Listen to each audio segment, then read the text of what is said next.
Hello students, Gupta classes में आपका स्वागत है। और आपने जो है लास्ट टाइम देखा था, हमने आपको लीनियर मोमेंटम और न्यूटन सेकंड लॉ के बारे में बताया था। तो आपको ये पता था कि जो है न्यूटन सेकंड लॉ जो है फोर्स के अमाउंट के बारे में बताता है। क्या बताता है? Amount of force. और न्यूटन फर्स्ट लॉ फोर्स के बारे में, एक्सटर्नल फोर्स के बारे में बताता है, उसके बारे में बताता है। फोर्स के बारे में, ये क्वांटिटी ऑफ फोर्स के बारे में, अमाउंट ऑफ फोर्स के बारे में बताता है। जो न्यूटन थर्ड लॉ है वो क्या बताता है? ये एक्चुअली जो है न्यूटन थर्ड लॉ जो है नेचर ऑफ फोर्स के बारे में बताता है। किसके बारे में? This is the nature of force. Force का नेचर कैसा होगा, फोर्स का नेचर कैसा होगा। तो थर्ड लॉ जो है उसका स्टेटमेंट क्या होता है, पहले हम ये देखेंगे। थर्ड लॉ जो है कहता है to every action there is always equal and opposite reaction. हर एक एक्शन का एक क्या होगा, रिएक्शन होगा, और वो कितना होगा, उसी एक्शन के बराबर होगा, लेकिन क्या होगा, उसका डायरेक्शन अपोजिट होगा। हर एक एक्शन का क्या होगा, there is always an equal and opposite reaction होगा। तो एक्शन और रिएक्शन का मैग्नीट्यूड दोनों सेम होगा, बट क्या होगा, दोनों का जो है डायरेक्शन अपोजिट होगा। इसको हम कैसे समझेंगे? इसको हम इस तरह से समझेंगे कि जैसे मान लीजिए जो है एक टेबल है। ये क्या है? एक टेबल है। एक क्या है? एक टेबल है ना। इस तरीके से टेबल है, ठीक है। यहाँ पे एक जो है ऑब्जेक्ट रखा है, ये ऑब्जेक्ट रखा है। अब ये ऑब्जेक्ट रखा है, अब ऑब्जेक्ट का कुछ मास होगा तो इसका वेट कुछ होगा। वेट कैसे होगा? mg। वेट को हम क्या लिख सकते हैं? तो हमने जो है इस तरीके से ड्रॉ कर लिया। ये क्या है? ऑब्जेक्ट है, इसका वेट डाउनवर्ड हमेशा नीचे एक्ट करेगा। mg हमेशा वेट कहाँ एक्ट करता है? डाउनवर्ड एक्ट करता है। क्यों? क्योंकि वेट होता है जो अर्थ हमें अब जो है जिस फोर्स से अपनी ओर अट्रैक्ट करती है, उसी को हम ग्रेविटेशनल फोर्स कहते हैं, और उसी को वही क्या होगा, उस ऑब्जेक्ट का वेट होता है। वेट हमेशा अर्थ के सेंटर की तरफ होता है, इसीलिए हमेशा जो है क्या बनाते हैं, डाउनवर्ड इसको करते हैं, ठीक है। अब यहाँ पे देखिए, अगर ये फोर्स जो है नीचे की तरफ एक्ट कर रहा है तो क्या होगा, ये ऑब्जेक्ट जो है नीचे की तरफ जाना चाहिए, क्योंकि फोर्स यहाँ नीचे की तरफ जा रहा है, ठीक है। फोर्स नीचे की तरफ है, मतलब क्या होगा, इसको नीचे की तरफ जाना चाहिए। बट क्या है, यहाँ पे कांटेक्ट है, कांटेक्ट सरफेस है। कांटेक्ट सरफेस में क्या होगा, ये जो है, जो ऑब्जेक्ट है, इसके ऊपर, इस बेंच के ऊपर, इस लकड़ी के ऊपर क्या कर रहा है, पुशिंग फोर्स लगा रहा है, पुश कर रहा है कितने वेट से, कितने जो है फोर्स से, mg से। उतना ही ये क्या होगा, तो ये जो mg फोर्स है, ये क्या है, एक्शन है। ये एक्शन है, किसका एक्शन है, जो है ये ऑब्जेक्ट का एक्शन है, किस पे, बेंच के जो है सरफेस पे एक्शन है।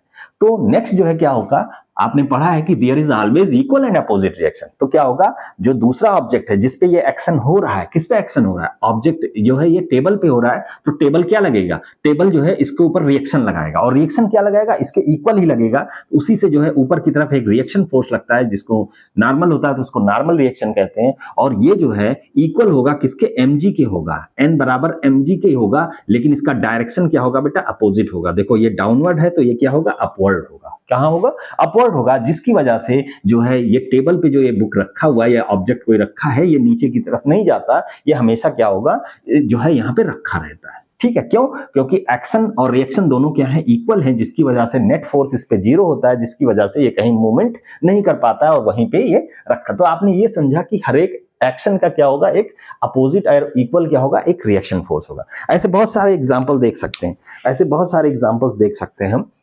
ये तो टेबल पे एक जो है ऑब्जेक्ट रखा था, इसका एग्जांपल हमने देखा। और जो है दूसरा जो है एग्जांपल हम देख सकते हैं, दूसरा एग्जांपल जो है एक गन मान लीजिए है ना, इस तरीके से एक गन है, यहां से जो है बुलेट जो है बाहर निकलती है।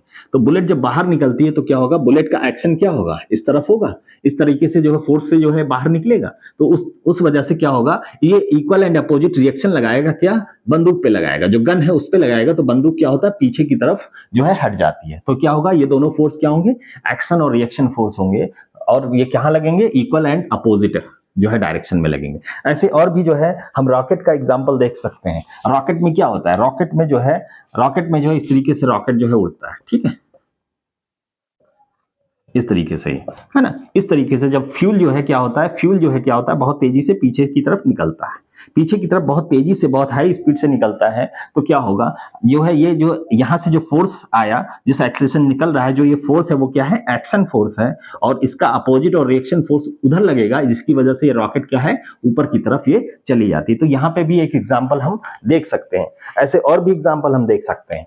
कोई ऑब्जेक्ट रखा है किसी ब्लॉक में, ऐसा भी हम देख सकते हैं, जैसे कि जो है, जैसे क्या है, एक ये जो है ब्लॉक है ना, एक ब्लॉक है, और इस पे इस तरीके से जो है ये कुछ बॉल्स रखे हुए हैं, सर्कुलर बॉल्स रखे हुए हैं, ठीक है। सर्कुलर बॉल्स रखे हैं तो क्या होगा, ये ए बॉल है, ये बी है, ये सी है, ये कोई जो है इस तरीके से कंटेनर में रखा हुआ है। तो अब देखो ध्यान से, इस पे अगर हम ध्यान दें तो इस पे जो है यहाँ पे कांटेक्ट देखो यहाँ पे है ना। इसका वेट अगर देखें तो इसका वेट यहाँ पे mg, मान लो इसका वेट जो है w है मान लीजिए, ठीक है, वेट w नीचे की तरफ। वैसे यहाँ पे एक रिएक्शन आएगा, क्योंकि ये जो है क्या कर रहा है, एक्शन है, तो यहाँ से एक रिएक्शन आएगा, वो भी सेंटर से जो है अपोजिट डायरेक्शन में, इसके अपोजिट डायरेक्शन में होगा। इसको मान लीजिए हमने लिख लिया n1। और सुनिए, ए बॉल जो है इसको पुश कर रहा होगा, तो इस पे फोर्स एक्शन इधर की तरफ लगा रहा होगा, राइट, इधर की तरफ एक्शन लगा रहा होगा, ठीक है, यहाँ पे, ठीक है, एक्शन लगा रहा है, ठीक है। ऐसे ही इसका भी एक्शन क्या है, इसका भी एक्शन इसको दबा रहा है ना इधर इस तरफ, तो इसका एक्शन इधर है NA और NB, ठीक है। अब जो है इक्वल अमाउंट में अगर हम इसको हम बनाएंगे, ए ब्लॉक को हम इस तरीके से ए बॉल को बनाएंगे, तो जो रिएक्शन यहाँ पे लग रहा था, जो एक्शन यहाँ पे लग रहा था, वही रिएक्शन क्या होगा अपोजिट डायरेक्शन में NA यहाँ पे, वही क्या होगा इस पे जो है अपोजिट डायरेक्शन में क्या होगा NB, ठीक है। तो यहाँ पे भी जो है रिएक्शन फोर्स आएंगे, तो जहां जहां कॉन्टैक्ट सरफेस है वहां पे एक्शन और रिएक्शन का जो है फॉर्मेशन होता है, ये आप ध्यान रखिए। जहां भी एक्शन रिएक्शन का फॉर्मेशन आप देखेंगे वहीं पे होता है जहां कॉन्टैक्ट में आएगा, ठीक है, ये चीज आप ध्यान रखिए। तो यहां से हमने समझा कि जो है न्यूटन्स थर्ड लॉ, और ये क्या बताता है, नेचर ऑफ फोर्स का नेचर कैसा होगा, ये हमें बताता है जो है, ठीक है, अपोजिट डायरेक्शन में होगा। ये क्या बताता है, अमाउंट ऑफ फोर्स, और ये क्या बताता है, फोर्स के बारे में। तो Newton's first law of motion force के बारे में बताता है कि मोशन बॉडी में होगी, कब होगी, जब आप उस पर फोर्स लगाएंगे। ये दूसरा बताता है ला कि हम फोर्स कितना लगाएंगे, कितना एक्सेलरेशन चाहिए तो कितना फोर्स लगाएंगे। तीसरा जो है नियम हमें बताता है कि नेचर ऑफ फोर्स का नेचर कैसा होगा, इसके बारे में बताता है। और ये तीनों मिलके क्या कहते हैं, न्यूटन्स लॉ ऑफ मोशन। तो न्यूटन्स लॉ ऑफ मोशन के 3 लॉज हैं। पहला लॉ, फर्स्ट लॉ हमने देखा, सेकंड लॉ देखा, और जो है थर्ड लॉ देखा, ठीक है। तो फर्स्ट लॉ क्या होता है, हर एक ऑब्जेक्ट रेस्ट में है तो रेस्ट में ही रहना चाहेगी, ठीक है। इसको लॉ ऑफ इनर्शिया भी कहते हैं। फर्स्ट लॉ को क्या कहते हैं बेटा, लॉ ऑफ इनर्शिया भी कहते हैं, ठीक है। कोई बॉडी रेस्ट में है, रेस्ट में ही रहना चाहेगी, मोशन में है, मोशन में ही रहना चाहेगी, अनलेस अगर उस पर हम कोई एक्सटर्नल फोर्स लगाएंगे तभी जो है उसका जो है चेंज होगा। और ये चेंज नहीं होता है किस वजह से, इनर्शिया की वजह से, इसीलिए इसको हम कहते हैं लॉ ऑफ इनर्शिया कहते हैं, ठीक है। सेकंड लॉ में हमने देखा अमाउंट जो है rate of change of linear momentum is directly proportional to force होता है, मतलब फोर्स की वैल्यू F = ma हमें बताता है। ये क्या बताता है, F = ma, ये इक्वेशन आता है, ये एक्सप्रेशन आता है, ठीक है।